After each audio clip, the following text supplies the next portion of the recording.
Good morning students. So in the previous video on comedy of humors, we have talked a little about comedy of manners.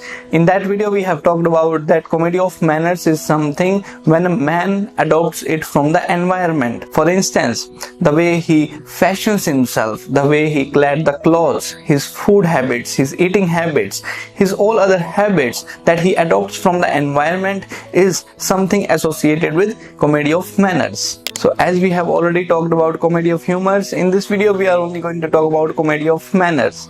That comedy of manners which came during the Restoration age. Yes, it is also known as Restoration comedy, or you can say class comedy, or you can say aristocrat comedy. And generally it came after the death of Cromwell, or you can say when King Charles II came onto the throne in 1660, and this type of comedy became popular, which is known as comedy of manners.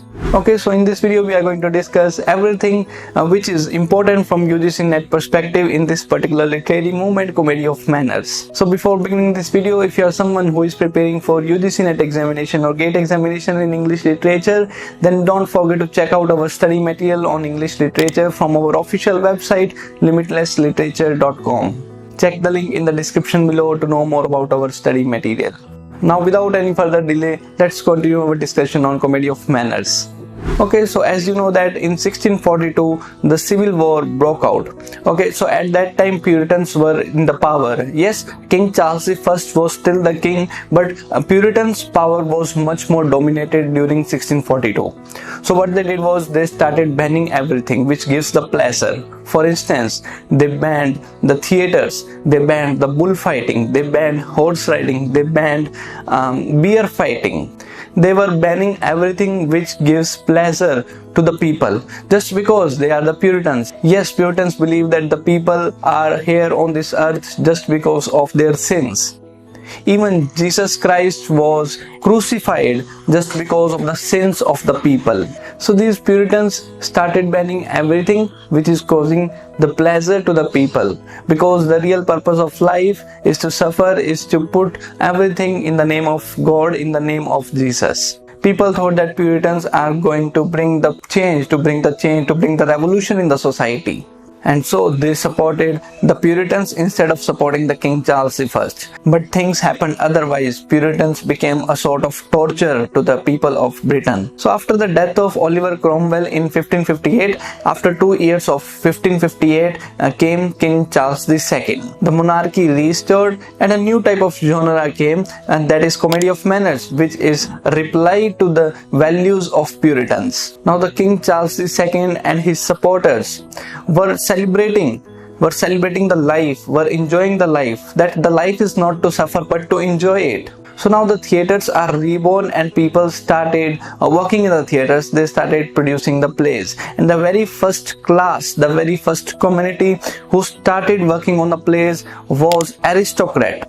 And these aristocrats started writing the comedies. They started writing about the follies of gentlemen and ladies, of rich people, of rich gentlemen and ladies. So the very first person who wrote the drama in this genre, comedy of manners, or you can say restoration comedy, or you can say class comedy, is George Etherege. He published the work Love in Tub in 1664, which became popular and established him as a person who used the ideas of Ben Jonson and created a piece of work. George Etherege was a diplomat. He was an aristocrat.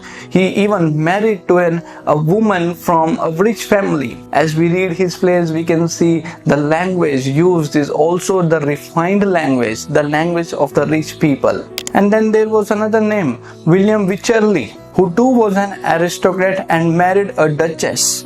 And then you can say William Congreve, who has written The Way of World. So this particular play, The Way of the World, is also dedicated to some king or to some earl.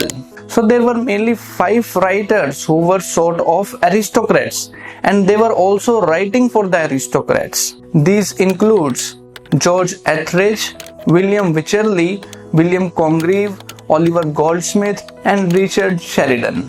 Many critics went on to attack the plays written by these people. For instance, we have Jeremy Coyle's A Short View of the Immorality and Profaneness of the English Stage. Yes, Jeremy Coiler was the first person, you can say the first person who attacked these plays, saying that these plays have no ethical morality, have no ethical values. Yes, the same question was asked in the previous year UGC NET examination.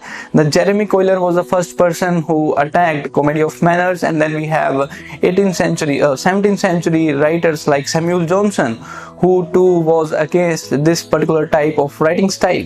But later on, when we move one century forward, when we come to the 18th century Romantic age, we see that William Hazlitt or Charles Lamb defended these playwrights, defended the comedy of manners, saying that these comedy of manners is the reality of 1660s. They are the witty. These plays are very witty. These plays are very much reflecting the society of 1660s. So in order to understand the comedy of manners, you can go through the play She Stoops to Conquer by Oliver Goldsmith, because I personally have been through this play. You can also watch the movie on this play. The movie She Stoops to Conquer is also available on the YouTube. And then there are other plays in this list, such as Etherege, Man of Maud, William Wycherley's The Country Wife, William Congreve, The Way of the World, Oliver Goldsmith's She Stoops to Conquer, and Richard Sheridan's The Rivals, and his another play The School of Scandal. You don't have to go through all these plays except a few ones like She Stoops to Conquer and The Way of the World. These two plays have already been asked in the previous year questions. Okay, so you don't have to go through all these plays. Simply remember the titles and the authors and the playwrights associated with these plays. So this is what all I have to share in the comedy of manners. I hope you found the video worth your time. If you are new to this channel, then don't forget to subscribe the channel for more updates on English literature. That's it for this video. Thank you.